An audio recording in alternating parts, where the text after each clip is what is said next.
How many times do you just give in and say yes to your family, friends, or even your colleagues? How many times do you do stuff for the sake of doing it, to fit in?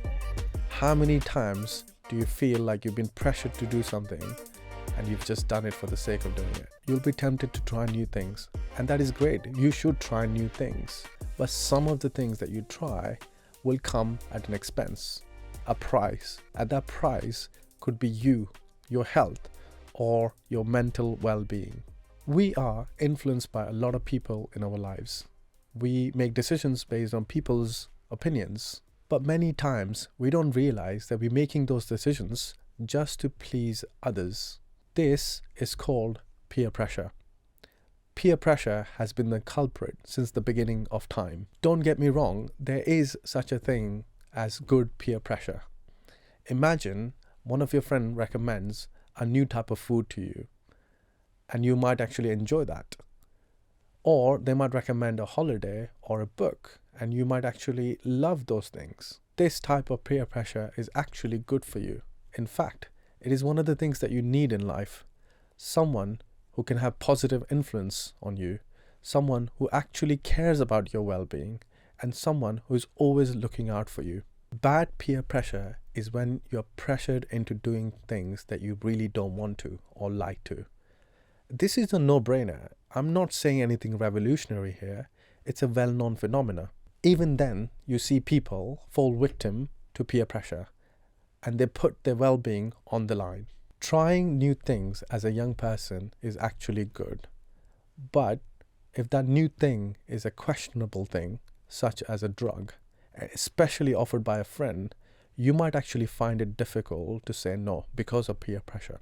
You might feel obliged to say yes just because all of your other friends might be doing it. Remember, the only person that makes the decisions for you is you. You have the right to say no thank you. You have the right to decide what is right for you. Another instance that young people come across is how you look. Peer pressure can be quite mean on this topic.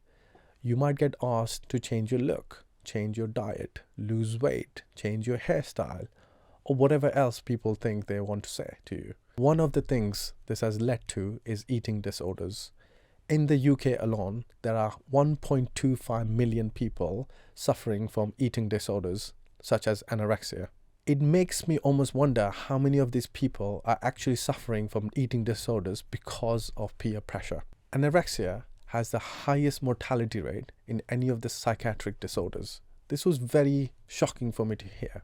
In every case, eating disorders severely affect the quality of the life of the sufferer and also the person taking care of them. Do we really want peer pressure to affect the quality of our own life? There might be a scenario where peer pressure can get you into trouble or get you to break the law. You might not realize it in the moment, but it is always good to stop and think. What would happen if you did something because of peer pressure? What would happen to your physical and mental health? You might get arrested or hurt yourself, or even worse, hurt someone else. Is this the price that you're really willing to pay because of peer pressure? I have devised a powerful framework to deal with peer pressure. It's called RACE, as in racing. R-A-C-E.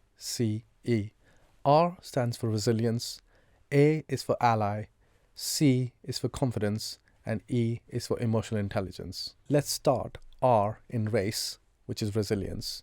I love this quote by the New York Times best-selling author Sharon Salzberg, and it goes, "Resilience is knowing yourself, understanding what your values are, and you get to know them only by working on yourself. When you are compassionate about yourself, you will actually find it easier to make the right choices for yourself. You're becoming resilient by valuing yourself. Not just that, being kind to yourself goes a long way. Here's an exercise that you can do to understand how you respond to your own struggles. The exercise is called, How Would You Treat a Friend? Think about a time a friend came to you and said, I really feel bad. I made a mistake. How do you react to them? Usually, you're very kind, you're reassuring, you are there for them, you're listening to them.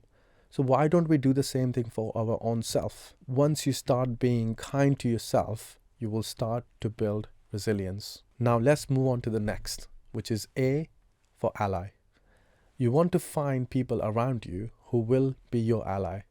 People who inspire you, motivate you, and have positive impact on your life. Similarly, you want to be able to reciprocate, which means you will become an ally to your friend or your colleague or even a family member. The role of an ally is an important one in dealing with peer pressure. If you're faced with a difficult decision or if you're put under peer pressure, the ally will stand up for you. And if you are an ally for someone else, you have to reciprocate. The next one is C for confidence. The best way to build confidence is by saying no to things that do not align to your values. When your friends ask you to do something, it's always very difficult to say no. They are your friends. How can you say no to them? This is exactly what peer pressure is. Saying no is absolutely okay. You're not disrespecting them. You're not saying that you don't want to be friends anymore. You're just saying that this is not for me. That is all. Saying no with respect will actually gain their trust.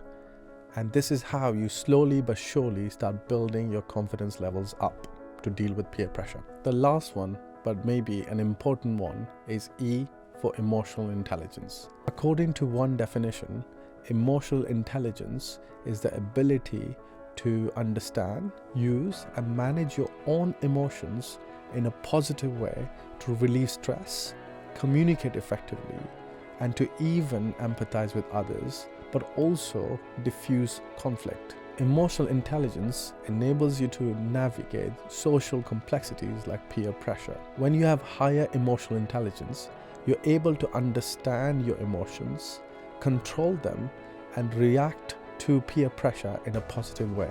There are many ways to build emotional intelligence, but one of the most effective ways that I have come across is mindfulness. What is mindfulness? Mindfulness is an art of being present. This means when you're eating, you're just eating and you're not on your phone, for example. Or when you're talking to someone, you're active listening. Or when you're walking, for example, you can feel your foot on the ground. It's about being consciously mindful of the task or the activity that you're doing in the moment. So there you go. You can deal with peer pressure, and you can deal with it by practicing the RACE framework, by being resilient, being and finding an ally, by building self-confidence, and also practicing emotional intelligence.